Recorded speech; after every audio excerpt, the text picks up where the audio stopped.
যেই একটা খাসির দাম মিশরের বাজারে ধরেন $50, দালালের হাত পরিবর্তন হতে হতে হতে হতে হতে হতে এই খাসির দামে গাজার মধ্যে $3000। তাহলে এই প্রত্যেকটা স্তরে যতগুলো দালাল আছে আল্লাহর কসমের একটা ইহুদি নয়, প্রত্যেকটা দালালকে মুসলমান বনু ইসরাইল। সারা পৃথিবী থেকে মানুষ তার চোখের পানি ফেলে যেই টাকাটা পাঠাচ্ছে, সেই টাকার সম্পদ গাজায় ত্রাণ হিসেবে ঢুকবে, ওই ত্রাণ ঢুকানোটাকে তারা বিজনেস হিসেবে নিয়েছে মুসলমান। ইউসা বিন নুন আল্লাহর কাছে দোয়া করলেন, আল্লাহ সূর্যকে যদি না থামান আর আজকের যুদ্ধ যদি এখন কমপ্লিট না হয়, পরের দিন আবার এই যুদ্ধ নতুন করে স্টার্ট করতে আমরা পারবো কিনা বা বিজয় পাবো কিনা জানি না, আপনি দয়া করে সূর্যকে থামিয়ে দেন। সহিহ বুখারীর রিওয়ায়াত যে আল্লাহ পৃথিবীতে একবার সূর্যকে থামিয়েছিলেন, সেটি ইউসা বিন নুনের জন্য আর জেরুজালেম বিজয়ের জন্য।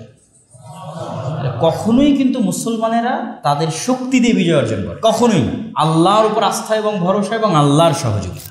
আব্রাহামিক রিলিজিয়ানের দুইটা স্মৃতি, আর তো কোনো স্মৃতি নাই। ধরেন মসজিদ আকসা যখন আমার কাছে, তখন খ্রিস্টান আর ইহুদিদের কাছে কি আছে? কিছুই নাই, জিরো। তাহলে আব্রাহামিক রিলিজিয়ানের দুইটা স্মৃতি আমার কাছে। তাহলে মিল্লাতে ইব্রাহিমের দাবিদার হওয়ার যে আমার দাবি এবং বাস্তবে আমার যে প্রভাব, দুইটা তখন সমানে সমান হয়ে যায়। তখনই ওই আয়াতটা তখন প্রস্ফুটিত হয়ে ওঠে যে হুয়াল্লাযী আরসালা রাসূলাহু বিল হুদা ওয়া দীনিল হক লিইয়ুযহিরাহু আলা দ্বীনি কুল্লি। এই জন্য মসজিদ আকসা আমাদের লাগবেই, জেরুজালেম এবং ফিলিস্তিন আমাদের বিজয় হতেই হবে এবং হবেও। প্রত্যেকটা গাছ এবং পাথর বলবে যে এখানে ওই জায়নিস্টরা লুকিয়ে আছে, এদের হত্যা করো। তো গাছ আর পাথর কেন বলবে? মানে তাদের জুলমের মাত্রা এত বেশি হবে যে আল্লাহর প্রকৃতি তাদের বিরুদ্ধে কথা বলতে বাধ্য হবে। আল্লাহ, মানুষ তো তাদের বিরুদ্ধে কথা বলবেই। এই যে এখন ক্ষুধার্ত অবস্থায় গাজার মানুষদেরকে রেখেছে, এই যে করুণ দৃশ্য, তাদের জুলমের মাত্রা এত বেশি হবে যে প্রকৃতি তাদের বিরুদ্ধে কথা বলবে। আসসালামু আলাইকুম ওয়া রাহমাতুল্লাহি ওয়া বারাকাতুহু। আলহামদুলিল্লাহ, আলহামদুলিল্লাহ ওয়াহদাহু ওয়াসসালাতু ওয়াসসালামু আলা মান লা নাবিয়্যা বা'দাহু। যাবতীয় প্রশংসা, হামদ ও সানা মহান আল্লাহ সুবহানাহু ওয়া তাআলার জন্য। সকলেই বলি আলহামদুলিল্লাহ। দরুদ ও সালাম বর্ষিত হোক মহানবী মুহাম্মদ সাল্লাল্লাহু আলাইহি ওয়াসাল্লামের প্রতি। আজকে রাজশাহী কলেজের কেন্দ্রীয় মসজিদে এত সুন্দর একটি অনুষ্ঠান, এত সুন্দর একটি আয়োজনে আমরা উপস্থিত হতে পেরেছি। অবশ্যই মহান আল্লাহ সুবহানাহু ওয়া তাআলার আমাদের প্রতি দয়া আছে, এই জন্যই তিনি আমাদের এমন একটি ভালো কাজের সাথে সম্পৃক্ত রেখেছেন। পৃথিবীতে বহু মানুষ এই সময় বহু কাজের সাথে সম্পৃক্ত আছে। এই রাজশাহী কলেজেরই অনেক ছাত্রছাত্রী হয়তো ভিন্ন অনেক দুনিয়াবী কাজের সাথে সম্পৃক্ত আছে। সেগুলোকে প্রাধান্য না দিয়ে আল্লাহর সন্তুষ্টির জন্য আমরা যে মসজিদে এসেছি, একত্রিত হয়েছি দিনের জ্ঞান অর্জনের জন্য, এটি প্রমাণ বহন করে যে আল্লাহ সুবহানাহু ওয়া তাআলা আমাদের কল্যাণ চান। ওয়া ইউরিদুল্লাহু বিহি খায়রান ইফাক্কিহু ফিদ্দীন। আল্লাহ যে ব্যক্তির কল্যাণ চান, সে ব্যক্তিকে আল্লাহ সুবহানাহু ওয়া তাআলা দ্বীনের জ্ঞান অর্জনের সুযোগ দান করেন। আপনি কিসের ভিত্তিতে মাপবেন যে একজন ব্যক্তি আল্লাহর রহমত প্রাপ্ত, দয়াপ্রাপ্ত, এবং আরেকজন ব্যক্তি আল্লাহর দয়া এবং রহমত থেকে বঞ্চিত, অভিশপ্ত? আপনি কি কারো ধন সম্পদের মাপকাঠি দেখে, কারো সুখ এবং দুনিয়াবী যে ঐশ্বর্য আছে সেটি দেখে, ভোগ বিলাসিতা দেখে, যে আমার পার্শ্ববর্তী একজন সে খুব দামি গাড়িতে চড়ছে, দামি মোটরসাইকেল চালাচ্ছে, দামি ফোন ইউজ করতেছে, তার মানে তার উপর আল্লাহর দয়া আছে? না, আসলে কার প্রতি আল্লাহর দয়া আছে সেটি মাপার জন্য আপনাকে দেখতে হবে যে কাকে আল্লাহ সুবহানাহু ওয়া তাআলা এই পুরো 24 ঘন্টা সময়ের মধ্যে সালাত আদায় করতে, শুধুমাত্র 5 ওয়াক্ত সালাত ফরজ আদায় করতে ঘড়ি ধরে আধা ঘন্টা সময়ও লাগে না।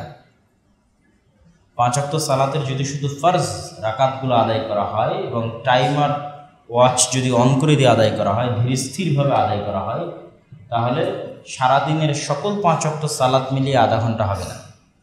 তাহলে পুরো 24 ঘন্টা সময়ের মধ্যে যে আধা ঘন্টা সময় আল্লাহ সুবহানাহু ওয়া তাআলার সন্তুষ্টির জন্য ব্যয় করতে পারছে না, সে আল্লাহর দয়া এবং রহমত থেকে বঞ্চিত অবস্থায় আছে। আর আপনি সেটার সাথে সম্পৃক্ত আছেন, করতে পারছেন, মসজিদে আসতে পারছেন, মানে আপনার দয়া, আপনার উপর আল্লাহর দয়া আছে। তো সেই মাপকাঠি দিয়ে আমাদের চিন্তা করতে হবে। যেমন আজকে যদি আমরা ফিলিস্তিনের মানুষের কথা চিন্তা করি, যেটি আজকে আমাদের আলোচ্য বিষয়বস্তু, তাহলে বাহ্যিক দৃষ্টিকোণ থেকে দেখলে মনে হবে তারা পৃথিবীর সবচেয়ে হতভাগা, সবচেয়ে ব্যর্থ, সবচেয়ে অসহায়। আর আমরা অথবা আমাদের মতো আর যারা উন্নত পৃথিবীতে বসবাস করছে, ডেভেলপিং অথবা ডেভেলপড কান্ট্রিতে বসবাস করছে, তারা হয়তো খুব ভালো, খুব সুখে, খুব স্বাচ্ছন্দ্যের সাথে আছে। এটা মানুষের দৃষ্টিভঙ্গির উপর নির্ভর করে, পয়েন্ট অফ ভিউ, কোন দৃষ্টিকোণ থেকে আপনি দেখবেন সেটির উপর নির্ভর করে, এবং এটি একটি আপেক্ষিক বিষয়। আপনি মন্তব্য করে দিলেন আর হয়ে গেল, বিষয়টি এমন নয়। একজন মানুষ হাসি মুখে মৃত্যুকে আলিঙ্গন করতেছে, আর একজন মৃত্যুকে এতটা ভয় পাচ্ছে যে মৃত্যু থেকে বাঁচার জন্য ছটফট করতেছে। আমাকে আইসিইউতে ভর্তি করো। করোনার সময় যেমন আমরা দেখতাম, রাজশাহী মেডিকেলে করোনার সময় দীর্ঘদিন আমার যাওয়ার সুযোগ হয়েছে। তো মানুষের বাঁচার জন্য যে কি অস্থিরতা মানুষের মধ্যে কাজ করে, যে সে মৃত্যুর জন্য প্রস্তুত নয়, সে বাঁচতে চায়। আইসিইউতে যেহেতু সংকট ছিল বেডের, তো আত্মীয় স্বজনরা কীভাবে লিয়াজু মেনটেন করে, অনুরোধ করে, তদবির করে কেমনে তার পেশেন্টকে আইসিইউর মধ্যে ঢুকাবে যাতে সে বাঁচতে পারে, না মারা যায়। অথবা আইসিইউর পূর্বে যেটা আছে high flow oxygen nasal cannula, যেটা খুব বেশি অক্সিজেন দিত, তার আগে আছে নর্মাল অক্সিজেন। এই যে মানুষের ছটপট দৃশ্য বাঁচার জন্য। আর তার বিপরীতে আপনি এমনও মানুষ দেখছেন যারা মৃত্যুকে হাসি মুখে আলিঙ্গন করতেছে। তাহলে এই দুইটা ন্যারেটিভের মধ্যে পার্থক্য আছে, এই দুইটা দৃষ্টিভঙ্গির মধ্যে পার্থক্য আছে। এই দৃষ্টিভঙ্গিটা মানুষের ঈমান, মানুষের চিন্তা, মানুষের চেতনা, মানুষের বিশ্বাসের উপর ভিত্তি করে নির্ধারিত হয়। পৃথিবীর যদি আমরা সর্বশ্রেষ্ঠ মানুষ হিসেবে কোরআনের আলোকে যদি দেখি, কোরআনের দৃষ্টিভঙ্গিতে যদি দেখি, তাহলে পৃথিবীর সর্বশ্রেষ্ঠ মানুষ হচ্ছেন নবীরা। নবীরা যদি পৃথিবীর সর্বশ্রেষ্ঠ মানুষ হয়, তাহলে তাদের জীবনী যেভাবে আল্লাহ সুবহানাহু ওয়া তাআলা পবিত্র কোরআনে উল্লেখ করেছে, সেই জীবনীগুলো যদি আপনি বিশ্লেষণ করেন যে তাদের জীবনীগুলোর মধ্যে কী ধরনের কষ্ট, দুঃখ, প্রবলেম তারা ফেস করেছে। যেমন ইউসুফ আলাইহিস সালাতু ওয়াস সালামের জীবনী যদি আমরা ধরি, তিনি ভাইদের ষড়যন্ত্রের শিকার হয়ে কুয়াতে নিক্ষিপ্ত হয়েছেন, এবং ছোট বয়সী পিতামাতার আদর এবং স্নেহ থেকে বিচ্ছিন্ন হয়ে মানুষের বাড়িতে কাজের লোক হিসেবে, কৃতদাস হিসেবে বিক্রি হয়ে গেছে। মানুষের বাড়িতে কাজ করতে করতে মিথ্যা অপবাদ মাথায় নিয়ে জেলে গেছে এবং 7 বছর জেল খেটেছে। তাহলে এই প্রত্যেকটা পয়েন্ট যদি আমরা আমাদের সাথে মিলাই, দেখবেন একটাও আমাদের সাথে মিলবে না। যে আমরা ছোটোবেলায় বাপ মা থেকে বিচ্ছিন্ন হয়ে গেছি, আমাকে আমার ভাইয়েরা ষড়যন্ত্র করে হত্যা করতে চেয়েছিল, ঠিক আছে, তারপর আমি মানুষের বাড়িতে কৃতদাস হিসেবে বিক্রি হয়ে সেখানে মানুষের বাড়িতে কাজ করে খাই, তারপরে সেখান থেকে আমাকে মিথ্যা অপবাদ দিয়ে জেলে দিয়ে দেওয়া হলো, আমি 7 থেকে 10 বছর মিথ্যা অপবাদ মাথায় নিয়ে জেল খাটলাম। একটা পরিসংখ্যানেও আপনার লাইফের পরিসংখ্যানের সাথে ইউসুফ আলাইহিস সালাতু ওয়াস সালামের জীবনী আপনি মিলাতে পারবেন না। অথচ তিনি একজন নবী, তার বাবা নবী, তার দাদা নবী, এবং তার পর দাদাও নবী। তার বাবা হচ্ছেন ইয়াকুব আলাইহিস সালাতু ওয়াস সালাম, তিনি নবী। তার দাদা হচ্ছেন ইসহাক আলাইহিস সালাতু ওয়াস সালাম, তিনি নবী। এবং তার পর দাদা হচ্ছেন ইব্রাহিম আলাইহিস সালাতু ওয়াস সালাম, তিনি নবী। এই জন্য রাসূল সাল্লাল্লাহু আলাইহি ওয়াসাল্লাম বলেছেন, কতই না সৌভাগ্যবান ইউসুফ, আন নবী ইবনুন নবী ইবনুন নবী, যে নবীর ছেলে নবীর ছেলে নবীর ছেলে নবী, অনেক সৌভাগ্যবান। কিন্তু তার লাইফ হিস্ট্রি দেখে যে এত উঁচু মর্যাদা সম্পন্ন বংশে আল্লাহ সুবহানাহু ওয়া তাআলা কর্তৃক বাছাইকৃত নবী ইব্রাহিম আলাইহিস সালাতু ওয়াস সালামের বংশে, এবং পরস্পর ধারাবাহিক সবাই নবী, তার সাথে কি হচ্ছে? তাহলে বাহ্যিক দৃষ্টিকোণ থেকে দেখলে তো এটা মনে হবে যে এটা পরাজয়, বাহ্যিক দৃষ্টিকোণ থেকে দেখলে তো মনে হবে অসহায়। কিন্তু এই প্রত্যেকটা সিচুয়েশনে যদি আপনি ইউসুফ আলাইহিস সালামের মেন্টালিটি চেক করেন, ওনার মধ্যে আপনি ন্যূনতম হতাশা, ন্যূনতম ফ্রাস্ট্রেশন, ন্যূনতম দুশ্চিন্তা খুঁজে পাবেন না। যে উনি 7টা বছর জেলে আছে, যেই মুহূর্তে ওনাকে জেল থেকে বের হয়ে যেতে বলা হচ্ছে, উনি জেল থেকে বের হবে না। তো উনি যদি খুব অস্থির থাকতো জেল থেকে বের হওয়ার জন্য, তাহলে যখনই আদেশ জারি হলো যে তোমাকে জেল থেকে বের হওয়ার অনুমতি দেওয়া হলো, দৌড় দিয়ে জেল থেকে বেরিয়ে যেত। উনি বলছেন, না আমি জেল থেকে বের হব না। কেন বের হবেন না? তো বলে, যতক্ষণ আমার নামে যারা মিথ্যা অপবাদ দিয়েছে তারা ক্লারিফিকেশন না দিবে যে তারা আমার নামে মিথ্যা অপবাদ দিয়েছিল, শহরের মানুষের সামনে প্রকাশ্যে না বলবে, ততক্ষণ আমি ইউসুফ, আমার আত্মমর্যাদার হানি হবে যে আমি স্বেচ্ছায় জেল থেকে বেরিয়ে যাব। অথচ 7 বছর থেকে উনি জেলে আছে। তাহলে ওনার পয়েন্ট অফ ভিউ থেকে জেলে থাকাটা কেমন, আর আমাদের পয়েন্ট অফ ভিউ থেকে জেলে থাকাটা কেমন? ঠিক ফিলিস্তিনের মানুষ যারা বর্তমান সিচুয়েশনে আছে, আমাদের দৃষ্টিকোণ থেকে তারা খুব কষ্টে, খুব দুঃখে আছে, কিন্তু অন্য দৃষ্টিকোণ থেকে দেখলে যে আসলে প্রকৃত সফলকে, দুনিয়াতে সফলতাই প্রকৃত সফলতা নয়। কাম্মিন মাশহুরিন ফিদ দুনিয়া মাজহুলুন ইনদাল্লাহ। কত মানুষ আছে পৃথিবীতে সেলিব্রিটি, প্রসিদ্ধ, কিন্তু আল্লাহর নিকটে অপ্রসিদ্ধ, অপরিচিত। আল্লাহর দরবারে তার নামই উচ্চারিত হয় না। মানে যদি ফেরেশতারা নাম না উচ্চারণ করে, ফেরেশতারা যখন ডিউটি দেয়, দায়িত্ব পালন করে, প্রত্যেকটা শিফটিংয়ে রাসূল সাল্লাল্লাহু আলাইহি ওয়াসাল্লাম কেন সোমবার বৃহস্পতিবার সিয়াম রাখতেন, কেন তিনি মাসের 3 দিন সিয়াম রাখতেন, কেন শাবান মাসে সিয়াম রাখতেন, ঠিক আছে, 5 ওয়াক্ত সালাতে জামাতের সাথে কেন আদায় করতে চাইতেন, কেন এই প্রত্যেকটা শিফটিংয়ে ফেরেশতারা রিপোর্ট সংগ্রহ করে এবং আল্লাহ সুবহানাহু ওয়া তাআলার কাছে রিপোর্ট দেয়। তো উনি চান যে প্রত্যেক রিপোর্টে ওনার নামটা ভালোর সাথে উচ্চারিত। এরকম কত মানুষ পৃথিবীতে আছে প্রসিদ্ধ, কিন্তু আল্লাহ সুবহানাহু ওয়া তাআলার নিকটে অপ্রসিদ্ধ, ওর কোনো ভ্যালুই নেই আল্লাহর নিকটে। সে ডাস্টবিনে পড়ে মারা যাবে না ভাগাড়ে পড়ে মারা যাবে, এটা আল্লাহ সুবহানাহু ওয়া তাআলা পরোয়া করেন না। আর আরেকজন যাকে পৃথিবীর কোনো মানুষ চিনে না, কিন্তু সে আল্লাহ সুবহানাহু ওয়া তাআলার কাছে এতটাই ভ্যালুয়েবল, এতটাই প্রসিদ্ধ যে কেউ যদি তার সাথে শত্রুতা করে, তাহলে আল্লাহ আসমানে ওখান থেকে ঘোষণা করেন যে যে তার সাথে শত্রুতা স্থাপন করেছে, আমি আল্লাহ ওর সাথে শত্রুতা স্থাপন করলাম কেন, সে আমার বন্ধু। তখন যে ওই ব্যক্তির সাথে শত্রুতা স্থাপন করেছে, ওকে ধ্বংস করার জন্য যা করা লাগবে তার ব্যবস্থাপনা আল্লাহ করবে। তো পৃথিবীতে সফলতার মানদণ্ডটা যদি আমরা আজকের এই ফিলিস্তিন আলোচনার শুরুতেই যদি আমরা চিন্তা করি যে আমরা আজকে এখানে এসেছি, একত্রিত হয়েছি, আরও রাজশাহী কলেজে অসংখ্য ছাত্রছাত্রী আছে, ফিলিস্তিনিদের থেকে আমরা কি শিখতে পারি? তারা যে এখন খাদ্য কষ্টে আছে, বিশেষ করে এখন ইনস্ট্যান্ট এই আজকালের যে সিচুয়েশন, আজকালের সিচুয়েশনে ফিলিস্তিনে কোনো ত্রাণ প্রবেশ করতে দেওয়া হচ্ছে না জাতিসংঘের চেষ্টা সত্ত্বেও, ঠিক আছে, এবং দুর্ভিক্ষের কারণে এখন ফিলিস্তিনের মানুষ মারা যাচ্ছে। আজকাল যারা মারা যাচ্ছে 15 জন, 20 জন, 30 জন, তার বেশিরভাগই খাদ্যের অভাবে, দুর্ভিক্ষের কারণে মারা যাচ্ছে। তো তাদের দৃষ্টিকোণ থেকে যদি আমরা আমাদের লাইফটাকে দেখি, আমাদের জীবনটাকে দেখি, তাহলে আমরা প্রকৃত অর্থে ফিল করতে পারবো যে সফলতার মানদণ্ডটা কী, আমাদের কি করা উচিত, আমরা কোন অবস্থায় আছি, কি সিচুয়েশনে আছে, আমাদের আল্লাহর কত শুকরিয়া আদায় করা উচিত, কিভাবে আমাদেরকে আরও দিনের দিকে ধাবিত হওয়া উচিত। এবং আল্লাহ সুবহানাহু ওয়া তাআলার যখন মানুষ শুকরিয়া আদায় করে না, তখনই কিন্তু আল্লাহ সুবহানাহু ওয়া তাআলা তাদের উপর তার যে অভিশাপ, তার যে গজব, সেটি চাপিয়ে দেন। তো ফিলিস্তিনের এই জমিটা, এই মাটিটা আল্লাহ সুবহানাহু ওয়া তাআলার ঘোষণা অনুযায়ী পবিত্র ভূমি। সুবহানাল্লাযী আসরা বিআবদিহি লাইলাম মিনাল মাসজিদিল হারামি ইলাল মাসজিদিল আকসা আল্লাযী বারাকনা হাওলা। যেই মাটির চতুর্পাশ আমি আল্লাহ বরকত দিয়ে ঘিরে রেখেছি।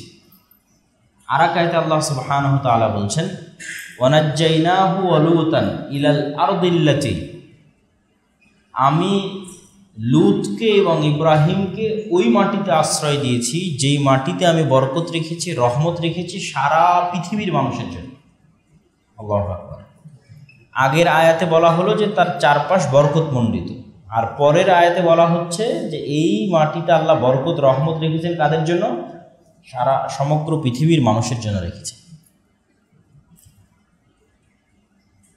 তো ইব্রাহিম এবং লূত আলাইহিসসালামকে আশ্রয় দিয়েছে, মানে ইব্রাহিম আলাইহিসসালামের বাড়ি ছিল ইরাকে, আর লূত আলাইহিসসালাম তিনি ফিলিস্তিনের পার্শ্ববর্তী কোনো এক শহরে দিনের দাওয়াত দিলেন। তো ইরাক থেকে যখন ইব্রাহিম আলাইহিসসালামের বাবা তাকে বের করে দিলেন এবং লূত আলাইহিসসালামের শহর যখন আল্লাহ উল্টিয়ে ধ্বংস করে দিলেন, তখন এই দুই নবীকে এট এ টাইম আল্লাহ কোথায় আশ্রয় দিয়েছিলেন? ফিলিস্তিন, জেরুজালেম, যেটাকে আল্লাহ বলছেন যে এটা পবিত্র ভূমি। এবং ইব্রাহিম আলাইহিসসালামের দুই স্ত্রীর দুই সন্তান, বড় স্ত্রী সারা, তার সন্তান ইসহাক, এবং ছোট স্ত্রী হাজেরা এবং তার সন্তান ইসমাইল, এই দুই স্ত্রীর দুই সন্তান থেকেই কিয়ামত পর্যন্ত নবীদের সিলসিলা আল্লাহ সীমাবদ্ধ করে দিয়েছে। এর বাইরে পৃথিবীতে আর নবী আসেওনি, আর নবীর দাবিদারও কেউ নাই। এবং আর কোনো নবীর অনুসারী দিনের অস্তিত্বও নাই। আমরা যদি বর্তমান পৃথিবীর পপুলেশনকে ভাগ করি তাহলে 90% পপুলেশন আব্রাহামিক রিলিজিয়ানের অনুসারী, মানে ইব্রাহিম আলাইহিসসালাতু ওয়াসসালামের বংশধরদের কোনো না কোনো নবীর অনুসারী। তার মধ্যে সবচেয়ে বেশি আসবে খ্রিস্টানেরা, তারা ইব্রাহিম আলাইহিসসালাতু ওয়াসসালামের সন্তান ইসহাকের পরবর্তী বংশধর ঈসা আলাইহিস সালামের অনুসারী। তারপরে আসবে মুসলমানেরা, যিনি ইব্রাহিম আলাইহিসসালাতু ওয়াসসালামের সন্তান ইসমাইল আলাইহিসসালাতু ওয়াসসালামের পরবর্তী বংশধর মুহাম্মদ সাল্লাল্লাহু আলাইহি ওয়াসাল্লামের অনুসারী। আর তারপরে অল্প সংখ্যক আসবে ইহুদিরা, যারা ইব্রাহিম আলাইহিসসালাতু ওয়াসসালামের সন্তান ইসহাক আলাইহিসসালাতু ওয়াসসালামের পরবর্তী বংশধর মুসা আলাইহিসসালাতু ওয়াসসালামের অনুসারী। আর বাকি যে 10% রিলিজিয়ান, তাদের কোনো ধর্মের, কোনো নবীর বা কোনো কিছুর অস্তিত্ব এই আব্রাহামিক রিলিজিয়ানের যে ধর্মগ্রন্থগুলো আছে সেগুলো দ্বারা স্বীকৃত নয়। এবং আব্রাহামিক রিলিজিয়ানের যে ধর্মগ্রন্থগুলো আছে, এই ধর্মগ্রন্থগুলো একটা আর একটার সত্যায়নকারী, মিথ্যায়নকারী নয়। আল্লাহ কোরআনে বলছেন, মুসাদ্দিকাল লিমা বাইনা ইয়াদাইয়া আও ইয়াদাইকুম, এই কোরআন তোমাদেরকে দিলাম, তোমরা এই কোরআনকে চেক করতে পারো তাওরাতের সাথে মিলিয়ে, ইনজিলের সাথে মিলিয়ে। ঠিক আল্লাহ যখন ইনজিল দিয়েছেন তখন ইনজিলের ক্ষেত্রেও বলেছেন তোমরা ইনজিলকে চেক করে নাও তাওরাতের সাথে মিলিয়ে। এই দুটোর মধ্যে তোমরা কোনো অমিল দেখবে না, দেখবে যে কমন জিনিস পাওয়া। তো আজ যদি 5000 বছর আমরা ধরি তাওরাতের বয়স, তো 5000 বছরের যত বিকৃতি আছে, পরিবর্তন, সংযোজন, বিয়োজন আছে, তারপরও অসংখ্য মূল কথায় তাওরাত, ইনজিল এবং কোরআন এক। যেমন দু একটা উদাহরণ দিই, যে আমাদের বর্তমান পৃথিবীতে একটা থিওরি, ডারউইনের মতবাদ, যে মানুষ বিবর্তনের মাধ্যমে বানর থেকে এসেছে। তাহলে মানুষ কোথায় থেকে এসেছে এই প্রশ্নের উত্তরে তাওরাত কি বলে? মানুষ কোথায় থেকে এসেছে এই প্রশ্নের উত্তরে ইনজিল কি বলে, বাইবেল কি বলে? মানুষ কোথায় থেকে এসেছে এই প্রশ্নের উত্তরে কোরআন কি বলে? এই 1000 বছরের বিকৃতির পরও 3টে ধর্মগ্রন্থ এখনও একমত যে মানুষ আদম এবং হাওয়া থেকে সৃষ্টি হয়েছে। এখনও আমরা পড়ে দেখতে পারি। ঠিক পৃথিবীতে ভয়ঙ্কর একটা বন্যা হয়েছিল নূহ আলাইহিসসালাতু ওয়াসসালামের সময়। পৃথিবীতে ভয়ঙ্কর একজন জালেম শাসক এসেছিল ফেরাউন, যে পানিতে ডুবে গেছিল। এরকম বড় বড় প্রত্যেকটা ঘটনায় ধর্মগ্রন্থগুলো কমন। তুর পাহাড় থেকে মুসা আলাইহিসসালাতু ওয়াসসালাম যে 10টা আদেশ কাষ্ঠফলকে লিখে নিয়ে এসেছিলেন, ওই 10টা আদেশ এখন তাওরাতে যেভাবে আছে, সেম ওই 10টা আদেশ পবিত্র কোরআনে আছে। এরকম আরও অসংখ্য বিষয় তুলে ধরা যাবে। নবীদের নাম, আমরা বলছি ইব্রাহিম, তারা বলছে আব্রাহাম। আমরা বলছি ইসহাক, তারা বলছে আইজাক। আমরা বলছি ইয়াকুব, তারা বলছে জ্যাকব। আমরা বলছি ইউসুফ, তারা বলছে জোসেফ। আমরা বলছি দাউদ, তারা বলছে ডেভিড। এই জন্যই দেখবেন বারবার মুহাম্মদ সাল্লাল্লাহু আলাইহি ওয়াসাল্লাম বলতেন যে আমি মিল্লাতে ইব্রাহিমের অনুসারী। কেন? এটাই হচ্ছে ফ্যাক্ট চেকার, কোন মানদণ্ডে মাপবা যে আমি সঠিক না তোমরা সঠিক। ইব্রাহিমের প্রকৃত অনুসারী যে সে সঠিক। এই জন্য মুহাম্মদ সাল্লাল্লাহু আলাইহি ওয়াসাল্লাম বারবার নিজেকে দাবি করতেন কি, তোমরা মিল্লাতে ইব্রাহিমের অনুসারী না, মিল্লাতে ইব্রাহিমের প্রকৃত অনুসারী আমি।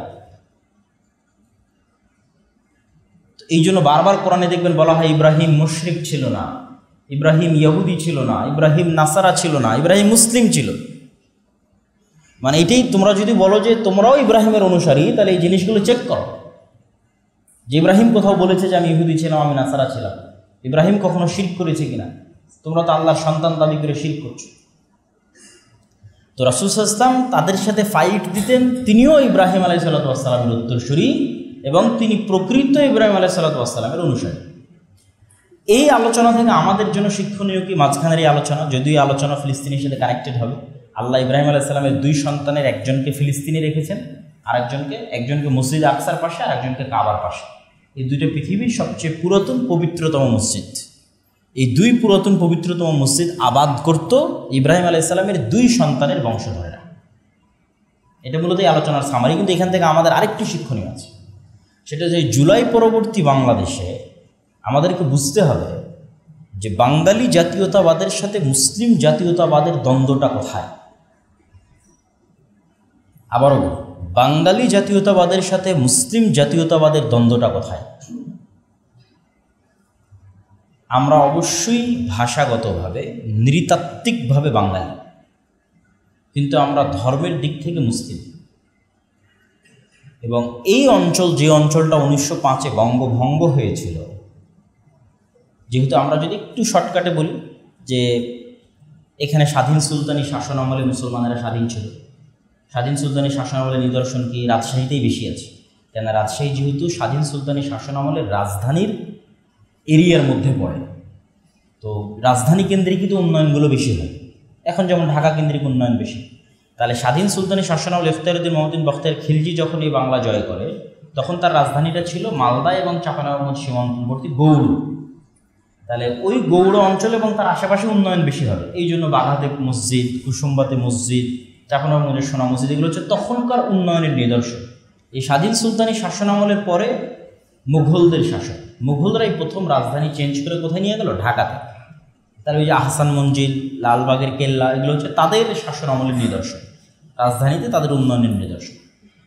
তারপরে যখন নবাব সিরাজউদ্দৌলারা আসলো, তারা রাজধানী নিয়ে গেল মুর্শিদাবাদে। মুর্শিদাবাদে তাদের পতন হলো। এই মোটামুটি 3-4 বার রাজধানী চেঞ্জ হয়েছে। আর সবচেয়ে পুরাতন রাজধানী আমাদের এখানে, তারপরে রাজধানী সোনারগাঁ, যারা হচ্ছে 12 ভূঁইয়া, তারপরে রাজধানী মোগলদের হচ্ছে ঢাকা, তারপরে রাজধানী হচ্ছে নবাবদের মুর্শিদাবাদ। মানে এই বাংলার ইতিহাসটা যদি আমি বলি। তারপরে ব্রিটিশরা আসার কারণে সবচেয়ে ক্ষতিগ্রস্ত হলো মুসলমানেরা, কেননা তারা ছিল শাসক। তারা চিরস্থায়ী বন্দোবস্তের মাধ্যমে সব জমি জায়গা হিন্দুদের দিয়ে দিল, জমিদারি। তখন মুসলমানদের হিন্দুদের বিরুদ্ধেও লড়াই করতে হতো, ব্রিটিশদের বিরুদ্ধে লড়াই করতে হতো। তিতুমিরের বিদ্রোহ শুধু ব্রিটিশদের বিরুদ্ধে ছিল না, হিন্দুদের বিরুদ্ধে ছিল, হিন্দু জমিদারদের বিরুদ্ধে ছিল। তো এই যে আমার রাজধানী কেন্দ্রিক আমরা মুসলমানেরা যে উন্নয়ন ভোগ করতাম, ব্রিটিশরা আসার পর তারা রাজধানী নিয়ে চলে গেল কলকাতায়। পুরো ভারতের রাজধানী হয়ে গেল কলকাতা, দিল্লি না। মুসলমানদের আমলে পুরো ভারতের রাজধানী ছিল দিল্লি, আর ব্রিটিশদের আমলে পুরো ভারতের রাজধানী ছিল কলকাতায়। তাহলে আমার ঢাকাও মাইনাস, আমরা এই পুরো বাংলা মাইনাস। তখন এই অঞ্চলের মুসলমানেরা কি হলো? সুবিধা বঞ্চিত হয়ে গেল, শিক্ষা দীক্ষা সভ্যতা সব কিছু থেকে মাইনাস। তখন তাদের শিক্ষা দীক্ষা ঢাকা কেন্দ্রিক আর একবার উন্নয়নের জন্য 1905-এর বঙ্গভঙ্গের দাবি মুসলমানদের পক্ষ থেকে। যে স্যার সালুমিল্লার কথা আমরা শুনি, যার দানে, যার সহযোগিতায় ঢাকা বা বিশ্ববিদ্যালয়গুলো, ঢাকা মেডিকেল কলেজ, বুয়েট, এগুলো প্রতিষ্ঠিত হয়েছে। পরে জমিদারদের যেহেতু সমস্যা, হিন্দুদের যেহেতু সমস্যা, যদি ঢাকা কেন্দ্রিক উন্নয়ন হয়, তারা এটা মানতে চাইল না। 1911-তে এটা রদ হয়ে গেল। তো মুসলমানেরা খুব মনক্ষুণ্ণ হলো, এই অঞ্চলের মুসলমান। তখন তাদের জন্য স্যার সলিমুল্লাহর অনুরোধে ঢাকাতে বিশ্ববিদ্যালয়, বুয়েট, মেডিকেল কলেজ, এগুলো প্রতিষ্ঠিত হলো। তারপরে 1947 শেরে বাংলা একে ফজলুল হক চাইতেন যে দুই বাংলা মিলে আমরা ভারতের সাথেও না, পাকিস্তানের সাথেও না, অখণ্ড বাংলাদেশ চাই। তা 1905-এ যেই হিন্দু জমিদাররা বলল দুই বাংলা এক রাখতে হবে, তারাই 1947 এসে শেরে বাংলার সাথ দিল না। তারা বলল না, আমরা হিন্দুরা আলাদা হয়ে ভারতের সাথে যুক্ত হব। তাহলে বাঙালি জাতীয়তাবাদের যে থিওরি 1905-এ আবেগময় ভাষায় আমার সোনার বাংলা লেখা হলো, বন্দে মাতারাম লেখা হলো, এই বাংলাকে গ্লোরিফাই করা হলো, ঐক্যবদ্ধ বাংলাকে, বাঙালি জাতীয়তাবাদের থিওরি প্রতিষ্ঠিত হলো। সেই থিওরির দাবি অনুযায়ী তো 1947-এ দুই বাংলা একত্রিত হয়ে আলাদা দেশ হতে হবে। কিন্তু তারা ইউটার্ন নিয়ে কী করলো? না, আমাদের কাছে হিন্দুত্ববাদী যে জাতীয়তাবাদ, সেটি আমাদের কাছে প্রাধান্যপ্রাপ্ত। ফলত বাঙালি জাতীয়তাবাদের লাস্ট ডেস্টিনেশন হয়ে গেল ভারতীয় জাতীয়তাবাদ। তখন এই অঞ্চলের মুসলমানদের মুসলমানিত্ব রক্ষার জন্য শেরে বাংলা বললেন, যদি দুই বাংলা এক না রাখা যায়, তাহলে আমাদের পাকিস্তানের সাথে যাওয়াই ভালো, অন্তত আমরা আইডেন্টিটি ক্রাইসিসে ভুগব না। মুসলমানদের ভবিষ্যৎ প্রজন্ম মুসলমান হওয়ার কারণে আইডেন্টিটি ক্রাইসিসে ভুগবে না, যেটা ভারতের মুসলমানেরা মুসলমান হওয়ার কারণে আইডেন্টিটি ক্রাইসিসে ভুগতেছে। তাহলে এই আইডেন্টিটি ক্রাইসিসের মধ্যে আমরা পড়ব না। তারপরে 1947-এর পর 1971-এর পূর্ব মুহূর্তে 1960-এর দিকে নতুন করে আবার বাঙালি জাতীয়তাবাদ এই দেশে আমদানি করা হয়। কলকাতা কেন্দ্রিক বাঙালি জাতীয়তাবাদ, যেটার লাস্ট ডেস্টিনেশন হচ্ছে ভারতীয় জাতীয়তাবাদ। এবং মুসলমানদেরকে হীনম্মন্য ভাবানো হয় যে তুমি যদি কলকাতা কেন্দ্রিক হাজার বছরের বাঙালি সংস্কৃতির অনুষঙ্গ না হও, তাহলে তুমি এলিট ক্লাসের অংশ হতে পারবে না। যেটা প্রথম আলো প্রতিষ্ঠা করেছে, ডেইলি স্টার প্রতিষ্ঠা করেছে, উদিচি থেকে শুরু করে, ছায়ানট থেকে শুরু করে, যেগুলো 1960-এর দশকে বাঙালি জাতীয়তাবাদ কেন্দ্রিক যে সাংস্কৃতিক প্রতিষ্ঠানগুলো, তারা এই ন্যারেটিভটা এই দেশে আমদানি করে কলকাতা থেকে এবং মুসলমানদের ফিল করায় যে তুমি যদি পহেলা বৈশাখে ইলিশ পান্তা না খাও, পহেলা বৈশাখ উদযাপন না করো, বা বাঙালি জাতীয়তাবাদের আর যা কিছু আছে অনুষঙ্গ, যেটা বাঙালির হাজার বছরের কৃষ্টিকাজ, এটার মধ্যে যদি তুমি না আসো তাহলে তুমি সাম্প্রদায়িক জঙ্গি। তাহলে 90% মুসলমানের দেশে মুসলমান পরিচয় বহনকারী মানুষদেরকে কি করা হলো? মূল স্রোত থেকে মাইনাস করে দেওয়া হলো। আর একটা নতুন স্রোত তৈরি করা হলো বাঙালি জাতীয়তাবাদের মধ্যে। আমার এই আলোচনার সাথে ওইটার কানেক্টিং কি, ওইটার কানেকশান হচ্ছে যে আমরা ওই থিওরিটার ফাইট দিব কীভাবে। অনেকে এভাবে ফাইট দিতে চায় যে না, আমরাও বাঙালি হিসেবে, বাংলা সাহিত্য হিসেবে, বাংলা চর্চা হিসেবে, সব দিক থেকে আমরাও মুসলমান হিসেবে তাদের চেয়ে বড় লেভেলে পৌঁছে যাব, দিয়ে আমরা কলকাতা কেন্দ্রিক যেটা আছে সেটাকে ফাইট। এটা সম্ভব না। আপনাকে চিন্তা করতে হবে যে অত্র অঞ্চলের ভারত কেন্দ্রিক, হিন্দুত্ববাদ কেন্দ্রিক অথবা কলকাতা কেন্দ্রিক যে বাঙালি জাতীয়তাবাদ, এরা পৃথিবীর 1%ও না। আর মুসলমানদের যে সংস্কৃতি, এই সংস্কৃতিটা হচ্ছে গ্লোবাল সংস্কৃতি। সাংস্কৃতিকভাবে আমরা যদি কিছু ছোট ছোট পয়েন্ট ধরি সাংস্কৃতিক, যেমন একটা পয়েন্ট কি ধরেন গরুর গোস্ত খাওয়া, তাহলে যদি আপনি বাঙালি জাতীয়তাবাদের থিওরিতে আপনি যান, তাহলে আপনি যদি গরুর গোস্ত খান তাহলে আপনি সাম্প্রদায়িক। তাহলে আপনাকে এলিট হতে হলে গরুর গোস্ত খাওয়া বাদ দিতে হবে। কলকাতার কাছে এলিট হতে হলে ভারতের কাছে গরুর গোস্ত, তাহলে আপনি কি চিন্তা করবেন? আপনি কি চিন্তা করে এলিট হওয়ার জন্য গরুর গোস্ত খাওয়া বাদ দেবেন? না, আপনি চিন্তা করবেন আব্রাহামিক রিলিজিয়নের অনুসারে পৃথিবীর 90% মানুষ গরুর গোস্ত খায়, সুতরাং আমি গ্লোবাল নাগরিক, আমি তো ইউরোপের সাথে কানেক্টেড, আমেরিকার সাথে কানেক্টেড। এদের তো গণারই দরকার নাই, এদের তো পৃথিবীতে কোনো অস্তিত্ব নাই, কোনো অংশই নাই, কোনো ভূমিকাই নাই। তাহলে কেন আমি তাকে গণব? আমি তো এদের চাইতেও টপ লেভেলের ওয়ার্ল্ড ওয়াইড যে কানেক্টিভিটি, যে সংস্কৃতি, সেই সংস্কৃতির অংশ। ধরেন আর একটা যদি ছোট্ট পয়েন্ট বলি, মুসলমানি করা। মুসলমানি করা হিন্দুদের সংস্কৃতি না, কিন্তু মুসলমানি করা গ্লোবাল সংস্কৃতি। কেন? আব্রাহামিক রিলিজিয়নের সব দিনের অনুসারীরা কি করে? মুসলমানি করে। খ্রিস্টানেরা মুসলমানি করে, ইহুদিরা মুসলমানি করে, মুসলমানেরা মুসলমানি করে। তাহলে আপনি ওর সাথে তুলনা করে কেন বিনম্র না হবেন?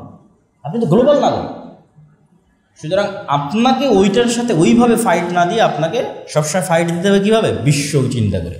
এবং বাংলাদেশেরও স্বাধীনতা অক্ষুণ্ণ থাকবে যদি বাংলাদেশ ভারত নির্ভর না হয়ে বিশ্ব নির্ভর হয়। বিশাল মুসলিম বিশ্ব, বিশাল ইউরোপ, বিশাল আমেরিকা। আল্লাহ সুবহানাহু ওয়া তাআলার কথা অনুযায়ী খ্রিস্টানেরা মুসলমানদের প্রতি বেশি সফট হবে হিন্দুদের চেয়ে, ব্রাহ্মণদের চেয়ে। আল্লাহর কোরআন আয়াতের যদি আমরা অনুবাদ করি যে মুসলমানদের প্রতি সবচেয়ে অত্যাচার করবে, সবচেয়ে জুলুম করবে ইহুদিরা এবং হিন্দুরা, এবং সফট থাকবে মোটামুটি, এবং বেশি ইসলাম গ্রহণ করবে। কিয়ামতের পূর্ব মুহূর্তে যদি সব মানুষ মুসলমান হয়তো সবচেয়ে বেশি ইসলাম গ্রহণ করবে কারা? খ্রিস্টানরা। এবং অতীতেও সবচেয়ে বেশি ইসলাম গ্রহণ করেছে কারা? খ্রিস্টানরা। সুতরাং অন্য দিক থেকে নয়, ধর্মের অনুসরণের দিক থেকে নয়, মিল্লাতে ইব্রাহিমের অনুসারী হিসেবে মুসলমানেরাই শ্রেষ্ঠ। কিন্তু এই বাঙালি জাতীয়তাবাদকে ফাইট দেওয়ার জন্য আব্রাহামিক রিলিজিয়নের আর অন্য ধর্মের অনুসারীরা যারা পৃথিবীতে বসবাস করতেছে তাদের সাথে আপনি আপনার সংস্কৃতিটা মিলানোর চেষ্টা করেন, যে আমি তো সাংস্কৃতিকভাবে তাদের সাথে কানেক্টেড, এদের সাথে আমার গণারই দরকার নেই যে হিন্দু, এই কলকাতার হিন্দু দাদাবাবুদের কাছে আমাকে শ্রেষ্ঠ হতে হবে, আমাকে তার কাছে এলিট ক্লাসের হতে হবে। এই ন্যারেটিভটা যদি আমরা একটু জাতীয়ভাবে তৈরি করতে পারি, তাহলে প্রথম আলো বা ডেইলি স্টার যে ন্যারেটিভ আমাদের খাওয়ানোর চেষ্টা করে বা এলিট ক্লাস থেকে মুসলমানদেরকে মাইনাস করে এবং সেকুলার না হলে, বাঙালি জাতীয়তাবাদে বিশ্বাসী না হলে মুসলমানদের এলিট ক্লাসে জায়গা নেয়, যে ডিমোরালাইজ করা হয়, সেই জায়গা থেকে এটা আমাদের শিক্ষা। তো আমরা আবার আমাদের আলোচনায় ফিরে যাই। তো এই ইব্রাহিম আলাইহিসসালাতু ওয়াসসালামের দুই সন্তানের এক সন্তান মসজিদ আকসা কেন্দ্রিক, আর এক সন্তান হচ্ছে কাবা কেন্দ্রিক। এই ইউসুফ আলাইহিসসালাতু ওয়াসসালামই যখন কুয়ায় নিক্ষিপ্ত হয়ে মিশরে বিক্রি হয়ে গেলেন, এখনও কিন্তু ফিলিস্তিনের সাথে মিশর কানেক্টেড। আপনি এখনও গাজায় কোনো ত্রাণ মিশর ছাড়া দিতে পারবেন না। তো এটা আগের থেকেই ভৌগোলিকভাবে যুক্ত একটা অঞ্চল হচ্ছে মিশর ফিলিস্তিন। ওই যে ইব্রাহিম আলাইহিসসালাতু ওয়াসসালামের স্ত্রী সারাকে নিয়ে তিনি এক সফরে যাচ্ছিলেন, জালেম বাদশাহ তার স্ত্রীর সাথে মতলব নিয়ে সামনের দিকে এগিয়ে আসছিল, এই যে বুখারীর যে বর্ণনা, এটাও কিন্তু তারা ফিলিস্তিন থেকে মানে জেরুজালেম থেকে খাদ্যের অন্বেষণে মিশর যাচ্ছিল। তো ফিলিস্তিনের সাথে মিশরের যোগাযোগ এবং সম্পর্কটা ঐতিহাসিকভাবে। তো ইউসুফ আলাইহিস সালাম মিশরে আসলেন, মিশরের তিনি মন্ত্রী হয়ে গেলেন। তারপরে তার বাবা, তার ভাইয়েরা সবাই মিশরে আসলো। তারপরে মিশরে যাদের সাথে এলাই করে, যাদের সাথে জোট করে ইউসুফ আলাইহিস সালাম শাসন চালাতেন, তাদের পতন হলো, ফারাওদের উত্থান হলো। ফারাও বংশ, ফেরাউন, তাদের উত্থান হলো। সবাইকেই ফেরাউন বলা হয়, তাদের বংশের যত রাজা আছে, এটা তাদের উপাধি। ঠিক আছে, যেমন আমরা আমাদের যুগে ইউজ করতেছি প্রাইম মিনিস্টার, প্রেসিডেন্ট, এই যে উপাধিগুলো ইউজ করতেছি। কোথাও আমিরুল মুমিনিন উপাধি ইউজ হচ্ছে, কোথাও খাদিমুল হারামাইন আর শরীফাইন উপাধি ইউজ হচ্ছে। এই যে উপাধিগুলো তো সবার ক্ষেত্রে ব্যবহার হচ্ছে। ঠিক ফেরাউন একটা উপাধি। তখন ওই ফারাও বংশের অনুসারীরা আগের সরকারের জোটের সঙ্গী কে ছিল? ইউসুফ আর তার বংশধর। যেমন গত 16 বছরের ফ্যাসিজম, তারা চিন্তা করেছে কি আগের সরকারের জোটের অংশ কারা ছিল। তো শুধু আগের সরকারের বিরুদ্ধে না, জোটে যারা অংশ ছিল তাদের সাথে শত্রুতা। তাহলে জোটের অংশ ছিল ইউসুফ আলাইহিস সালাম এবং তার ভাইয়েরা, এরাই হলো বানু ইসরাইল। তখন তাদের উপর জুলমের স্টিম রোলার শুরু হলো এবং এই জুলমটা আরও বাড়লো কেন? তারা স্বপ্নের মধ্যে দেখল বহু পাদ্রী, বহু জ্যোতিষী, যে একটা আগুন জেরুজালেম থেকে উঠতেছে, সেই আগুনে পুরো মিশরের রাজ্য ভস্মীভূত হয়ে যাচ্ছে, ধ্বংস হয়ে যাচ্ছে।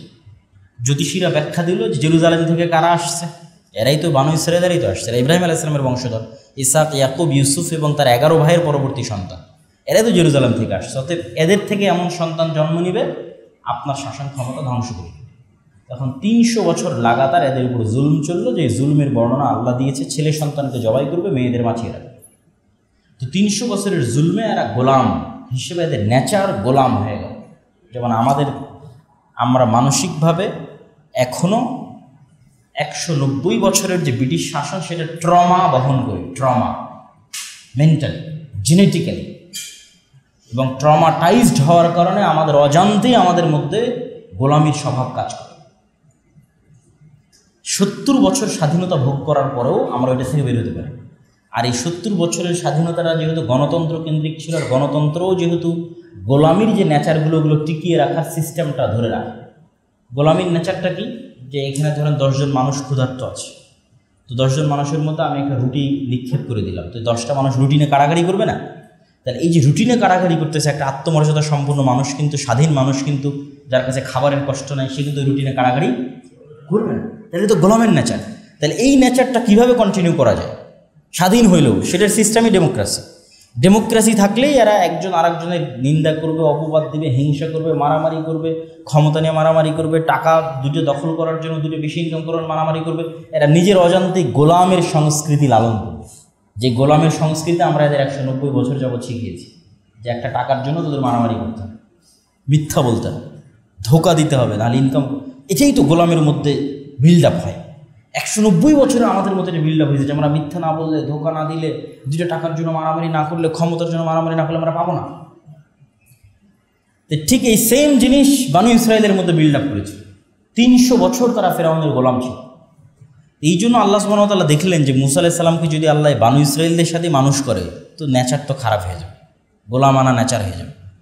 তখন মুসা আলাইহিস সালামকে আল্লাহ নিয়ে চলে গেলেন একদম রাজার বাড়িতে, যেখানে তিনি প্রিন্স হিসেবে মানুষ হবে। কেন? একটা মানুষের যে স্বভাবজাত বৈশিষ্ট্য সেটা যেন অক্ষত থাকে, একটা মানুষের যে স্বাধীন চেতা আত্মমর্যাদা সম্পূর্ণ যে বৈশিষ্ট্য, সেটা যেন মুসা আলাইহিস সালামের চরিত্রের মধ্যে অক্ষত থাকে।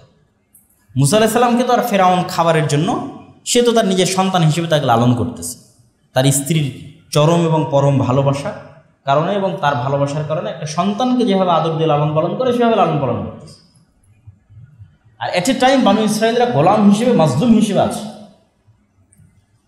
এই জন্যই মুসা আলাইহিস সালামের সামনে যখন উনি বড় হলেন, 40 বছর বয়স যখন ওনার হলো, উনি দেখছেন যে এক বানু ইসরায়েলের উপর এক ফেরাউনের লোক জুলুম করতেছে। তো জুলুম করা দেখে উনি এক থাপ্পড় দিয়েছে। আপনি চিন্তা করেন তো, ওই টোটাল বানু ইসরায়েলের তখন যা সংখ্যা, ওদের কোনো একজন এই থাপ্পড় দেওয়ার সাহস করবে? কোনো একজন করবে না। কেন করবে না? কেন? 200 বছর যাবত সে গোলাম আছে, এই সেন্সই তার কাজ করবে না। কিন্তু মুসা আলাইহিস সালামের এই সেন্স কাজ করতেছে কেন? উনি তো স্বাধীন, উনি তো স্বাধীন হিসেবে, উনি তো জুলম বাধা দিতে হবে। তো আমরা এখন পর্যন্ত মুসলমানেরা মুক্তি পাচ্ছি না কেন? ওই যে পুরো মুসলিম বিশ্বের যেখানেই যাবেন সেখানেই মুসলমানেরা কলোনিয়াল যে ঔপনিবেশিক যে গোলামির যুগটা ছিল সেটা ট্রমা বহন করতেছে জেনেটিক্যালি, এবং যেখানে জুলুম যত বেশি ছিল সেখানে ট্রমা তত ভয়ঙ্কর। আপনি আফ্রিকান মুসলমানদের কাছে যান, দেখবেন যে আফ্রিকান মুসলমানদের অনেকেই নিয়ম শৃঙ্খলা লঙ্ঘন করার দিক থেকে, মিথ্যা ধোঁকা বলার দিক থেকে, চুরি ডাকাতির দিক থেকে এই সাবকন্টিনেন্টের মুসলমানদের চেয়েও এগিয়ে। কেন? ও আরও বেশি গোলামের জীবনযাপন করেছে। লিবিয়ার ইতালি, স্পেন এবং ফ্রান্স, এদের যে উপনিবেশ ব্রিটিশদের চাইতে শতগুণ ভয়ঙ্কর। ব্রিটিশেরা তাও কিছুটা সভ্য ছিল। ফ্রান্সের যে গোলামি, আল্লাহু আকবার, ফ্রান্সের যে জুলম আফ্রিকান মুসলমানদের উপর, এটা ভাষায় প্রকাশ করা যাবে না। এখন পর্যন্ত ওরা আফ্রিকান মুসলমানদের স্বাধীনতা দেয়নি। বলে তোমার যে খনিজ দ্রব্য উৎপাদিত হবে সেটা আমার, তোমার ব্যাংকের টাকা আমার কেন্দ্রীয় ব্যাংকে থাকবে, তুমি কোনো স্বাধীন পররাষ্ট্রনীতি অবলম্বন করতে পারো না, তুমি আমার অস্ত্র কিনলে আমার কাছ থেকে কিনতে হবে। ঠিক যেটা ভারত বাংলাদেশের সাথে শুরু করেছে, যে অস্ত্র কিনলে আমার থেকে নিতে হবে, যাতে আমার বিরুদ্ধে যুদ্ধ করার সময় তোমার ওই অস্ত্র কাজ না করে। তো সে একই সিস্টেম ফ্রান্স এখন অব্যাহত, এখনকার কথা বলছে। এখনকারও যদি আপনারা হিস্ট্রি পড়েন, এখন একজন শাসক রাশিয়ার সহযোগিতায় ইউরোপের বিরুদ্ধে, কী যেন নামটা আমি ভুলে গেলাম, আফ্রিকা কী নাম, ইব্রাহিম সম্ভবত, সে এই ফার্স্ট প্রোটেস্ট করে দেয়। সেও টিকে থাকতে পারবে কিনা আমি জানি। কিন্তু আফ্রিকান মুসলমানদের নেচার, যদি আপনি ইউরোপে যান, কেননা যেই ইউরোপিয়ান কান্ট্রির যেখানে কলোনি বেশি ছিল ওরা আবার ওখানে বেশি থাকে। এই জন্য দেখবেন ব্রিটেনে গেলে দেখবেন বাংলাদেশ, ইন্ডিয়া, পাকিস্তানিরা বেশি। আবার ইতালি বা স্পেন বা ফ্রান্সে গেলে দেখবেন আফ্রিকার মুসলমানেরা বেশি। কেন? ওরা ওদের কলোনি ছিল, ওদের গোলামি করতে করতে ওরা ওখানে আসছে 200-300 বছর থেকে। তো এটার সারমর্মটা কি? এই জন্য মুসা আলাইহিস সালাম যখন তাদেরকে আল্লাহর এত বড় দয়া, নেয়ামত, রহমত সব কিছু দিয়ে ফেরাউন ডুবে গিয়ে যখন মরুভূমিতে ওপারে চলে গেলেন, তো মুসা আলাইহিস সালাম তুর পাহাড় থেকে তিনি তাওরাত নিয়ে আসতেছে। তো এই বানু ইসরাইল বলতেছে, আমরা আল্লাহর উপর ততক্ষণ ঈমান আনয়ন করবো না যতক্ষণ তোমার আল্লাহকে না দেখবো। অথচ এরা চোখের সামনে দেখলো যে ফেরাউন পানিতে ডুবে মারা গেল। পানিতে ডুবে ফেরাউনকে মৃত্যুবরণ করতে দেখেও তারা বলতেছে যে আমরা আল্লাহকে যতক্ষণ না দেখবো ততক্ষণ ঈমান আনবো না। তাদেরকে যখন বলা হচ্ছে, তো খাবারের যেহেতু মরুভূমি ছিল, পানির ব্যবস্থা করে দেন। ওয়াইস্তাসকা মূসা লিকওমিহি ফাকুল নাযরিব বিআসাকাল হাজার ফানফাজারাত মিনহু ইসনাতা আশারাতা আইনা। মুসা আলাইহিস সালাম পাথরে বাড়ি দিলেন, 12টা ঝর্ণা হলো। 12টা ঝর্ণা কেন? ইউসুফ আলাইহিস সালাম এবং তার 11 ভাই, মোট 12 জন। 12 জনের 12 বংশের জন্য 12টা ঝর্ণা, এবং সমুদ্রের মধ্যে রাস্তাও তৈরি হয়েছিল 12টা। তাদের সম্মান দেখেন। তাহলে খাবার লাগবে, তো আল্লাহ মান্না এবং সালওয়া জান্নাত থেকে পাঠাতেন। পৃথিবীর সবচেয়ে দামি মাশরুম যেটা মরুভূমিতে হয়, যেটার বর্তমান বাজার দর অনুযায়ী প্রতি কেজি মাশরুমের দাম 4 থেকে 5 লক্ষ টাকা। সেই 4 থেকে 5 লক্ষ টাকা কেজি মাশরুম এবং এক প্রকার পাখির গোস্ত আসমান থেকে আসতো, জান্নাত থেকে আসতো। তারপরে তারা কি বলল? লান নাসবিরা আলা তুআমিন ওয়াহিদ ফাদউ লানা রাব্বাক। এই এক খাদ্য আমাদের ভাল লাগে না প্রত্যেক দিন, তোমার আল্লাহকে বলো এই মরুভূমির মধ্যে শাক সবজি, ডাল, চাউল, পেঁয়াজ উৎপাদন করে দিতে। ওটা কিন্তু এখনও মরুভূমি, সিনাই মরুভূমি, ম্যাপে গেলেও মরুভূমি। মিশর এবং ফিলিস্তিন সীমান্তবর্তী অঞ্চলে যদি তুর পাহাড় সিলেক্ট করেন, তাহলে তুর পাহাড়ের আশপাশের পুরো অঞ্চল বিশাল অঞ্চল মরুভূমি। তো ওখানে এখনও কিছু আবাদ করা সম্ভব। তো এই জন্য সমুদ্রের পানিতে লবণাক্ত, এই জন্য পাথর থেকে ঝর্ণা বেরিয়েছে মিষ্টি পানির জন্য, সমুদ্রের পানিতে খেতে পারবে না। আর খাবারের জন্য জান্নাত থেকে খাবার আসতেছে। তো তাদের এটা এখন ভালো লাগছে, তাদের এখন শাক সবজি দরকার। তা আল্লাহ বলছে ঠিক আছে, এই মরুভূমি পার হলে একটা দেশ আছে, সেটাই কিন্তু ফিলিস্তিন, জেরুজালেম। সুজলা সুফলা শস্য শ্যামলা, খুব সুন্দর আবাদ হয়, জাইতুন হয় খুব দামি উন্নত মানের। ওখানে আমালেকা গোত্রের একদল শক্তিশালী মানুষ বসবাস করে। তোমরা যুদ্ধ করে এটা বিজয় করো, ওটা তোমাদেরই জমি। কেন তোমাদের জমি? ওই যে ইসাক আলাইহিসসালামের সন্তানরা তো এরাই তো ইউসুফ আলাইহিসসালাম হয়ে মিশরে আসছে, তো তোমাদের জমি, পবিত্র ভূমি, সেখানে যাও। তো বলে আমরা যেতে পারবো না, আপনি আর আপনার আল্লাহ গিয়ে যুদ্ধ করছেন। তখন মুসা আলাইহিস সালাম হতাশ হয়ে গেলেন। উনি তো ছিলেন স্বাধীন চেতা, এরকম নিম্নমানের ব্যবহার উনি কোনোদিন দেখেননি। তাহলে এরা এত নিম্নমানের ব্যবহার কেন করতেছে, অথচ এরা নবীর সন্তান? ওই যে 190 বছর 200 বছর গোলামি করেছে। আপনি যদি এখন বাংলাদেশের রাজনীতি দেখেন, যে এই যে জুলাইয়ের এত কষ্টের পর এত কামড়াকামড়ি কেন, কোনো অ্যান্সার নেই। 190 বছর ব্রিটিশদের গোলামি করেছে, রক্তের মধ্যে ওটা ঢুকে আছে। কথা বুঝতে পেরেছেন? তাই যতক্ষণ আমরা পূর্ণ আমাদের ওই গোলামির স্বভাবগুলো বাদ দিয়ে পূর্ণ স্বাধীনতার যে স্বভাবগুলো আমরা না অনুসরণ করব, ততক্ষণ আপনি পাবেন। এই জন্য আল্লাহ কোরআন বানু ইসরাইলের ঘটনা দিয়ে পরিপূর্ণ করে দিয়েছে। এই জন্য রাসূল সাল্লাল্লাহু আলাইহি ওয়াসাল্লাম বলেছে, এমন একদিন আসবে বানু ইসরাইল আর তোমরা দুই জুতার পাটের মতো হয়ে যাবা। জুতার এক পাটের সাথে আর এক পাটের কোনো অমিল আছে? কোনো অমিল নাই। তাহলে বানু ইসরাইলরা যদি কোনো গর্তে, সাপের গর্তে প্রবেশ করে থাকে, তোমরাও ওই গর্তের মধ্যে প্রবেশ করবে। বানু ইসরাইলের কোনো এক মানুষ যদি তার মায়ের সাথে জেনা করে থাকে, তাহলে আমার উম্মতের কেউ তার মায়ের সাথে জেনা করে। এইভাবে তোমরা বানু ইসরাইলের সাথে মিলে যাবে। অতএব বানু ইসরাইলের ঘটনা দিয়ে কোরআন পরিপূর্ণ করে দিলাম। বিপদ থেকে বাঁচতে চাইলে এখান থেকে শিক্ষা নেই। এই জন্য আমি আমার বক্তব্যে বলেছি যে এই যুগের মুসলমানেরা আজকের বানু ইসরাইল। আর একটা ছোট্ট উদাহরণ দেই। সেই দিন কোথায় নিউজ দেখলাম যে জর্ডানের যারা দায়িত্বশীল তারা গাজায় ত্রাণ পাঠানোর জন্য কত বেশি পরিমাণে চাঁদা নিচ্ছে, কোথায় যেন নিউজ দেখলাম।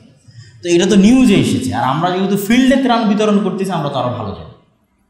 যেই একটা খাসির দাম মিশরের বাজারে ধরেন $50, দালালের হাত পরিবর্তন হতে হতে হতে হতে হতে হতে এই খাসির দামে গাজার মধ্যে $3000। তাহলে এই প্রত্যেকটা স্তরে যতগুলো দালাল আছে, আল্লাহর কসমের একটাও ইহুদি নয়। প্রত্যেকটা দালালকে মুসলমান, বানু ইসরাইল। ওর ভাইয়ের রক্ত সারা পৃথিবী থেকে মানুষ তার চোখের পানি ফেলে যেই টাকাটা পাঠাচ্ছে, সেই টাকার সম্পদ গাজায় ত্রাণ হিসেবে ঢুকবে। ওই ত্রাণ ঢুকানোটাকে তারা বিজনেস হিসেবে নিয়েছে। মুসলমান যখন আব্দুরহিম এই গল্পগুলো শোনায়, তখন তো আমি বলি যে ঠিক আছে, আমি যে বক্তব্য দিয়েছি ঠিক বক্তব্য দিয়েছি, যে আজকের যুগের মুসলমানেরা আজকের যুগের বানু ইসরাইল। কেননা গোলামি করতে করতে তাদের নেচার এরকম হয়ে গেছে। তারা স্বাধীনভাবে কোনো সময় চিন্তা করতে পারে না। স্বাধীন একটা মানুষের যে গুণাবলী, যে বৈশিষ্ট্যগুলো থাকা দরকার, সেগুলো তাদের মধ্যে নাই। যেমনটা আমরা জুলাই পরবর্তী বাংলাদেশের এখনকার অবস্থা দেখতেছি। তাহলে এই জন্য আপনাকে আরও ফিলিস্তিনের হিস্ট্রি স্টাডি করতে হবে, আরও বানু ইসরায়েলের হিস্ট্রি স্টাডি করতে হবে। কেন আল্লাহ আর কোনো সম্প্রদায়ের কথা কোরআনে এত বিস্তারিত বললেন না, আর বানু ইসরায়েলের যা বলতেছি তার প্রত্যেকটাই কোরআনে আছে। মানে এতক্ষণ পর্যন্ত আমি যা বললাম বানু ইসরায়েলের হিস্ট্রি, আর প্রত্যেকটা কোথায় আছে? কোরআনে আছে, in details. Surah Baqarah fulfil হয়ে আছে বানু ইসরায়েলের ঘটনা দিয়ে। তাহলে আমাদেরকে এই বানু ইসরায়েলরা যেরকম গোলামানা স্বভাবে চলে গেছে, আমরা সেই স্বভাবে চলে গেছি। আমরা যদি ওই গোলামানা স্বভাব থেকে বের না হয়ে আসতে পারি, তাহলে আমরাও পূর্ণ স্বাধীনতার স্বাদ, পূর্ণ বিজয়ের স্বাদ আমরা কখনোই আস্বাদন করতে পারবো না। তো ফিলিস্তিনের আলোচনার সর্বশেষ আরও একদম শর্টকাট করে ফেলি। মুসা আলাইহিস সালাম হতাশায় তিনি মারা গেলেন। হতাশায় তার মারা যাননি, মানে তিনি হতাশাগ্রস্ত অবস্থায় যে আমি এই উম্মত থেকে আমি মুক্তি চাই, এদের থেকে আমার আর কোনো দায়িত্ব পালন করতে চাই না, বিদায় নিতে চাই। আর তিনি বলে গেলেন যে যেহেতু তোমরা বিজয় করবো না, আমাকে জেরুজালেমের কাছে নিকটস্থ কোনো জায়গায় আমাকে মাটি দিয়ে দিবে। মুসা আলাইহিস সালামের সফর সঙ্গী ছিল ওই যে খিজির আলাইহিস সালামের সময় দেখা করতে গিয়ে রেগেছিল, ওর নাম হচ্ছে ইউশা বিন নূন। মুসা আলাইহিস সালামের মৃত্যুর পর সে নবী হলো। সে তাদেরকে বললো যে তোমরা যে 40 বছরে শাস্তি ভোগ করলা, মরুভূমির মধ্যে পাগলের মতো ঘুরতে থাকলা, এইটা আল্লাহ তোমাদের ক্ষমা করে দিয়েছে। তোমরা আল্লাহর ক্ষমা হিসেবে চলো, আমরা যুদ্ধ করি। আল্লাহর আদেশ ছিল জিহাদ করা। তো জিহাদ না করাটাও যে মুনাফিকি, সেটারও কিন্তু এটা একটা আলামত। তারা যে এই শাস্তিটা আরোপ হয়েছিল কিন্তু জিহাদ না করার কারণে। তখন ইউশা বিন নূন তাদেরকে নিয়ে জিহাদে চলে গেলেন। আর আমালেকা গোত্রের মানুষেরা ছিল অনেক শক্তিশালী। জিহাদ করতে করতে করতে করতে করতে করতে শুক্রবার সন্ধ্যায় গেলে শনিবার রাত শুরু হবে। এর শনিবার দিন যেহেতু পবিত্র, ইবাদত বন্দিগির জন্য মুসা আলাইহিস সালামের দিন অনুযায়ী যুদ্ধ বিগ্রহ বন্ধ। তখন ইউশা বিন নূন আল্লাহর কাছে দোয়া করলেন, আল্লাহ সূর্যকে যদি না থামান, আর আজকের যুদ্ধ যদি এখন কমপ্লিট না হয়, পরের দিন আবার এই যুদ্ধ নতুন করে স্টার্ট করতে আমরা পারবো কিনা বা বিজয় পাবো কিনা জানি না, আপনি দয়া করে সূর্যকে থামিয়ে দেন। সহিহ বুখারীর রিওয়ায়াত যে আল্লাহ পৃথিবীতে একবার সূর্যকে থামিয়েছিলেন, সেটি ইউশা বিন নূনের জন্য আর জেরুজালেম বিজয়ের জন্য। কখনোই কিন্তু মুসলমানেরা তাদের শক্তি দিয়ে বিজয় অর্জন করে, কখনোই না। আল্লাহর উপর আস্থা এবং ভরসা এবং আল্লাহর সহযোগিতা। এরপরে যখন আবার তাদেরকে ওই বাদশাহ জালুত, যাকে কোরআনে বলা হয়েছে, জালুতকে ইংরেজিতে সার্চ দিলে লেখা আসে জুলিয়েট। রোমান এম্পায়ারে জুলিয়েট নামে কোনো বাদশা ছিল। সে যখন আবার জেরুজালেমদেরকে এখান থেকে বের করে, বানু ইসরায়েলদের এখান থেকে বের করে দিল, তারা তখন আবার তাদের নবী শামুয়েলের কাছে বললো যে আমরা আবার ফিরে যেতে চাই, কী করা যায়? বলে আল্লাহ তোমাদের মধ্যে একজন বাদশা বানিয়ে পাঠিয়ে দিবে, তার নাম তলুতকে বাদশা করার পর তারা বললো এর তো বংশমর্যাদা নেই, কিছু না, একদম আমরা বাদশা হিসেবে মানব না। আল্লাহ বললো বংশমর্যাদা না থাকলে ওর জ্ঞান আছে, শরীরে শক্তি আছে, হিকমা আছে, শরীরে শক্তি আছে, সে নেতা হবে, মেনে নাও। নেতা হিসেবে মেনে নিল, বললো সামনে পরীক্ষা আছে, একটা নদী আছে, এই নদী সাঁতার দিয়ে পার হতে হবে। যে পানি না খেয়ে পার হতে পারবে, যার শরীরের সক্ষমতা এতখানি যে পানি না খেয়ে সাঁতার দিয়ে পার হবে, সেই জিহাদে অংশগ্রহণ করতে পারবে। তাহলে ফিজিক্যাল স্ট্রেংথ থাকাও কিন্তু মুসলমানদের জন্য খুব জরুরি। বিনা পানি পান করে একটা লম্বা নদী সাঁতার দিয়ে পার হওয়া ফিজিক্যাল স্ট্রেংথ ছাড়া ইম্পসিবল। এই জন্য ফিজিক্যাল ফিটনেসও খুব ইম্পর্টেন্ট। তো 313 জন ওই দিন নদী পার হতে পেরেছিল, তার মধ্যে একজন দাউদ আলাইহিসসালাম নিজে তখন জালুদকে হত্যা করলেন। তারপরে আল্লাহ তালুতের পরে এবং শামুইলের পরে দাউদকে নবী এবং বাদশাহ বানিয়ে দিলেন। দাউদের পর তার ছেলে সুলাইমান বাদশাহ হল। তারা তখন তাদের পুরো রাজ্যের হেডকোয়ার্টার বানানো হচ্ছে জেরুজালেমকে। এখন যে মসজিদে আকসা, সেটা জিনদের দ্বারা তখন সুলাইমান আলাইহিস সালাম তৈরি করেছিল। তারপরে হিস্ট্রি রিপিটেড, সামনে আগাইতে থাকলো। তারপরে ঈসা আলাইহিস সালাম, জাকারিয়া আলাইহিস সালাম, ইয়াহইয়া আলাইহিস সালাম, মারিয়াম আলাইহিস সালাম, তারাও এই মাটিতেই জন্ম, এখানেই জন্ম, এই মসজিদেই জন্ম। এবং মারিয়াম আলাইহিস সালামের যে মসজিদের খেদমত করতেন, যেই মসজিদে তার খালু জাকারিয়া আলাইহিস সালাম ইমামতি করতেন, সেগুলো সব হচ্ছে এই মসজিদে আকসার মসজিদ। তারপরে আসলে আমাদের নবী মুহাম্মদ সাল্লাল্লাহু আলাইহি ওয়াসাল্লাম কয়েকভাবে মসজিদে আকসার সাথে কানেক্ট করেছে। এক নম্বর হচ্ছে কেবলা। প্রথম থেকেই কেবলা জেরুজালেম ছিল, মসজিদে আকসা ছিল। তো যখন মুহাম্মদ সাল্লাল্লাহু আলাইহি ওয়াসাল্লাম মক্কায় থাকতেন, তখন তিনি কাবা ঘরের এমন জায়গায় দাঁড়াতেন যাতে কাবা ঘরও সামনে হয়, মসজিদে আকসাও সামনে হয়। এই জন্য তখন ওনার কোনো ঝামেলা ছিল না। কিন্তু যখন মক্কা থেকে হিজরত করে মদিনায় গেলেন, তখন উনি একটা গেল এই দিকে, একটা এই দিকে, মদিনাটা এই সাইডে। তাহলে মদিনার থেকে হয় আপনাকে মসজিদে আকসা মুখে দাঁড়াতে হবে, না হলে কাবা মুখে দাঁড়াতে হবে। তো যেহেতু কেবলা মসজিদে আকসা, তো মসজিদে আকসা মুখে দাঁড়ালেন। কিন্তু কষ্ট লাগলো কি, যেহেতু ওনার শৈশব, কৈশোর, যৌবন, বংশ সব কিছু কিসের শ্রেষ্ঠত্ব দেখে বড় হয়েছেন? উনি কাবার শ্রেষ্ঠত্ব দেখে বড় হয়েছে। ওনার বাপ, দাদা, চাচা, অল এভরিথিং, ওনার পুরো লাইফ উনি কোথায় বড় হয়েছেন? কাবার আশেপাশে বড় হয়েছে। এইটা ওনার কাছে খুব কষ্ট লাগলো। কদ নারা তাকাল্লুবা ওয়াজহিকা ইলাস সামা। তখন আল্লাহ বলল যে ঠিক আছে, তোমার কেবলা আমি পরিবর্তন করে কাবার দিকে করে দিলাম। তাহলে এই কেবলা মসজিদে আকসার দিকে রাখার কারণে মদিনার খ্রিস্টানরা পর্যন্ত আশ্চর্য হয়ে যেত, মদিনার ইহুদিরা পর্যন্ত আশ্চর্য হয়ে যেত যে এই আরব ভূমিতে কোনো নবী আসেনি। মানে ওই জাজিরাতুল আরবের ওই অংশটুকু, মক্কা মদিনায় অতীতে কোনোদিন কোনো নবী আসেনি, কোনো ধর্মগ্রন্থ আসেনি। তাহলে মুহাম্মদ সাল্লাল্লাহু আলাইহি ওয়াসাল্লাম জানলো কেমনে যে মসজিদে আকসার দিকে মুখ করে সালাত আদায় করতে? আর একটা বিষয় কানেক্ট করলেন কি করে, সেটা হচ্ছে ওই যে মেরাজের রাতে, সুবহানাল্লাযী আসরা বিআবদিহি, ওখানে মেরাজের রাতে সেখানে সকল নবীর ইমামতিতে সালাত আদায় করা। আর 3 নম্বরে হচ্ছে ওমর ইবনুল খাত্তাব রাদিয়াল্লাহু তাআলা জেরুজালেম বিজয় করলেন। এবং জেরুজালেম বিজয় তিনি বলেছেন যে আজকে যে জেরুজালেম বিজয় হচ্ছে, এটা শক্তির কারণে না, কোনোবারই শক্তির কারণে জেরুজালেম বিজয় করে না। সালাহুদ্দিন আইয়ুবী শক্তির কারণে জেরুজালেম বিজয় করে। প্রত্যেকটা বিজয় এসেছে আল্লাহর উপর ভরসা, আল্লাহর উপর আস্থা এবং আল্লাহর উপর ঈমান, স্বাধীন চেতা মনোভাব, গোলামানা স্বভাব থেকে বেরিয়ে আসা, কোরআন কেন্দ্রিক জীবনযাপন করা। আর ইসলাম ধর্মের শ্রেষ্ঠত্ব এবং মুহাম্মদ সাল্লাল্লাহু আলাইহি ওয়াসাল্লামের নবুয়তের শ্রেষ্ঠত্ব ফুলফিল হয় যখন এট এ টাইম মসজিদে আকসা এবং কাবা, আব্রাহামিক রিলিজিয়ানের 2টা স্মৃতি, আর তো কোনো স্মৃতিই নাই। ধরেন মসজিদে আকসা যখন আমার কাছে, তখন খ্রিস্টান আর ইহুদিদের কাছে কি আছে? কিছুই নাই, জিরো। তাহলে আব্রাহামিক রিলিজিয়ানের 2টা স্মৃতি আমার কাছে। তাহলে মিল্লাতে ইব্রাহিমের দাবিদার হওয়ার যে আমার দাবি এবং বাস্তবে আমার যে প্রভাব, 2টা তখন সমানে সমান হয়ে যায়। তখনই ওই আয়াতটা তখন প্রস্ফুটিত হয়ে ওঠে যে হুয়াল্লাযী আরসালা রাসূলাহু বিল হুদা ওয়া দীনিল হক লিইয়ুযহিরাহু আলাদ দীনি কুল্লি। এই জন্য মসজিদে আকসা আমাদের লাগবেই। জেরুজালেম এবং ফিলিস্তিন আমাদের বিজয় হতেই হবে এবং হবেও। এই জন্য আমি বলি যে যেহেতু রাসূল সাল্লাল্লাহু আলাইহি ওয়াসাল্লাম বলেছে যে প্রত্যেকটা গাছ এবং পাথর বলবে যে এখানে ওই জায়নিস্টরা লুকিয়ে আছে, এদের হত্যা করো, তো গাছ আর পাথর কেন বলবে? মানে তাদের জুলমের মাত্রা এত বেশি হবে যে আল্লাহর প্রকৃতি তাদের বিরুদ্ধে কথা বলতে বাধ্য হবে। আল্লাহ, মানুষ তো তাদের বিরুদ্ধে কথা বলবেই। এই যে এখন ক্ষুধার্ত অবস্থায় গাজার মানুষদেরকে রেখেছে, এই যে করুণ দৃশ্য, তাদের জুলমের মাত্রা এত বেশি হবে যে প্রকৃতি তাদের বিরুদ্ধে কথা বলবে, এবং সেই দিন তাদের বাঁচার কোনো রাস্তা থাকবে না। এবং অবশ্যই জেরুজালেম এবং মসজিদে আকসা মুসলমানদের আসবে, তো মুসলমানদের আসবে কীভাবে? বানু ইসরাইলের স্বভাবে আসবে না, গোলামানা স্বভাবে আসবে না। ওই যে শক্তি বলে, ক্ষমতা বলে যে অমুক লাগবে তমুক লাগবে। আজ মুসলিম বিশ্বের যা শক্তি ক্ষমতা আছে, ওমর ইবনুল খাত্তাবের তা ছিল না।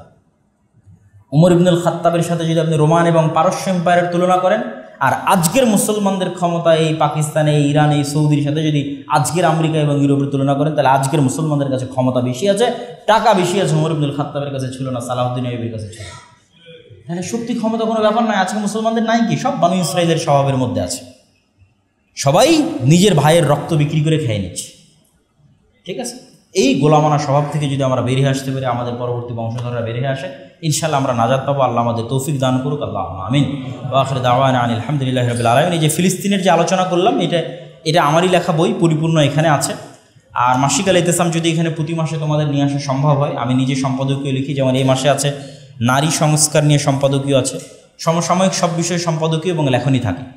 এই পত্রিকাটা বাইরেও পাওয়া যেতে পারে। এই বইটা তোমরা এখানে নিয়মিত আনার যদি চেষ্টা করা যায় ভালো হয়। সুবহানাকাল্লাহুম্মা ওয়া বিহামদিকা আশহাদু আল্লা ইলাহা ইল্লা আনতা আস্তাগফিরুকা ওয়া আতুবু ইলাইক। আসসালামু আলাইকুম ওয়া রাহমাতুল্লাহি ওয়া বারাকাতুহু।